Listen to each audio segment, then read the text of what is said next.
Olá pessoal, graça e paz a todos, tudo bem com vocês? Quero deixar aqui para a nossa meditação alguns versículos.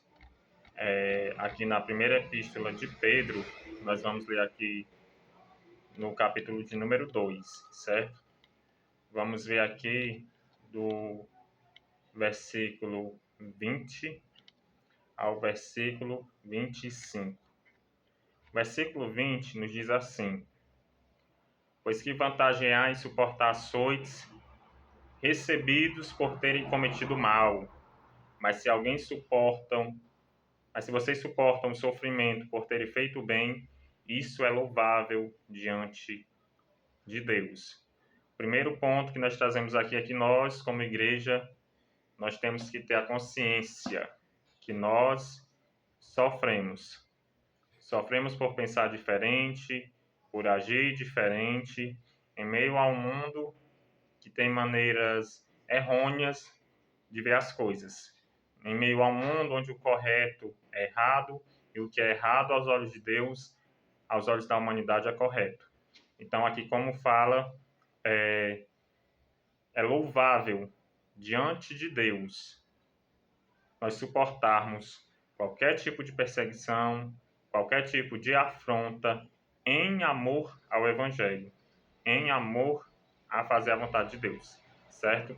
Versículo de número 21 diz assim: Para isso vocês foram chamados, pois também Cristo sofreu no lugar de vocês, deixando o exemplo para que sigam os seus passos. Cristo, o Filho de Deus, veio com a missão de salvar todo aquele que estava perdido.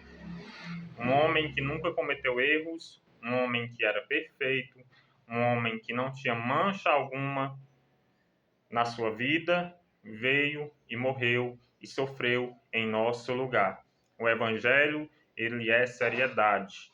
O Evangelho, ele não é história da carochinha, ele não é um conto do Monteiro Lobato, ele não é uma história de um autor de novela ou uma história de um autor de filmes no cinema. O Evangelho, ele é a palavra de Deus. E essa palavra nos diz que Cristo veio e sofreu no nosso lugar. Aqui no versículo de número 22 diz: Ele não cometeu pecado algum, e nenhum engano foi encontrado em sua boca. Ou seja, Cristo vivia em retidão. Ele vivia em perfeição. Ele veio, Deus se fez carne, para que pudesse passar, para que pudesse sentir aquilo que nós sentimos. Mas o Cristo não tinha imperfeição alguma. Logo, nós sabemos, como escolhidos, como predestinados a essa salvação, que aquela cruz era para nós. Mas pela graça de Deus, pela misericórdia de Deus, aquele que era perfeito se fez imperfeito para nos dar a salvação. O versículo de número 23 diz assim: Quando insultado, não revidava. Quando sofria, não fazia ameaças, mas entregava-se àquele que julga com justiça. Assim era Cristo. Aquele episódio lá, que vão pegar o Cristo, o que é que Pedro faz? Corta a orelha do soldado. O que é que Cristo faz? Restitui a orelha daquele soldado. O que acontece? Hoje em dia tem sido muito pregoado em certas denominações, nesse mundão aí afora, que ai de quem tocar no ungido, ai de quem tocar em você, de quem mexer com você. E ali nós aprendemos de maneira errada, em meio à nossa caminhada cristã, que quem mexer com a gente vai ter que receber uma vingança. E não é isso que o Evangelho diz. Aqui diz: quando insultado, não revidava.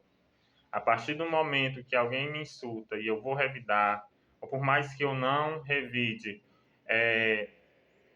eu venha orar para que algo aconteça com aquela pessoa, isso não deixa de ser um tipo de vingança. Eu não estou andando de acordo com a palavra de Deus. Muito pelo contrário, nós temos que fazer orações que buscam pedir a Deus para transformar as nossas vidas e do outro para melhor.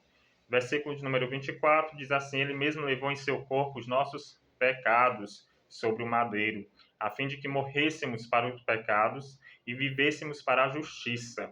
Por suas feridas, vocês foram curados. A maior cura que pode acontecer na vida de um homem, de uma mulher, de um jovem, de um ancião, de uma criança, é a cura, é o milagre da salvação. A pessoa pode ter a sua saúde física em perfeito estado. Pode ser a pessoa mais bonita do mundo, que tenha as roupas mais lindas do mundo, que tenha uma vestimenta top, como se fala por aí, que tenha uma beleza, uma formosura. Isso tudo é muito bom. Mas a maior saúde, que é mais importante para nós, é a saúde espiritual. É a cura do pecado, é ser liberto em Cristo Jesus através do seu sangue lá na cruz do Calvário. Versículo de número 25, para finalizarmos, diz assim: Pois vocês eram como ovelhas desgarradas, mas agora se converteram ao pastor e bispo de suas almas. Ou seja, estávamos perdidos. Então, independente do que aconteça na sua vida, agradeça sempre, pois você era uma ovelha perdida, mas o bom pastor, o nosso Senhor Jesus Cristo, foi até você, te resgatou, curou tuas feridas, te sarou, te alimenta com a palavra de Deus e ainda vai te dar a vida eterna. Então, que nós possamos, independente do que acontecer nas nossas vidas, ter algumas consciências de algumas coisas. Por exemplo, aqui, como fala no versículo 20, suportar açoites, ter que a nossa vida não é só moleza, não é só brincadeira, ter consciência que a cruz era para nós e ter essa consciência também que estávamos perdidos. Independente do que acontecer, nós cremos que fomos escolhidos. Tudo que acontece nas nossas vidas é com a permissão de Deus e que Ele vai nos fazer permanecer fiel nessa caminhada até o dia que Ele vier buscar o seu povo. Que nós possamos andar nessa palavra, como diz nesses versículos, procurar ao máximo parecer com Cristo, agir como Ele agiria diante de algumas situações, crendo que, independente do que aconteça no nosso viver, Cristo é conosco. Ele é o nosso bom pastor, ele é o bispo das nossas almas, ele que cuida de nós, independente do que acontecer. Então, independente de como está a sua vida hoje, seja um momento alegre, seja um momento de tristeza, seja um momento de vida, seja um momento de luto, ou de escassez, ou de bonança, não importa. O que importa é você saber que Cristo cuida de você, que Cristo, ele é o bom pastor, ele está conosco e a graça dele nos basta. Deus abençoe a todos em nome de Jesus.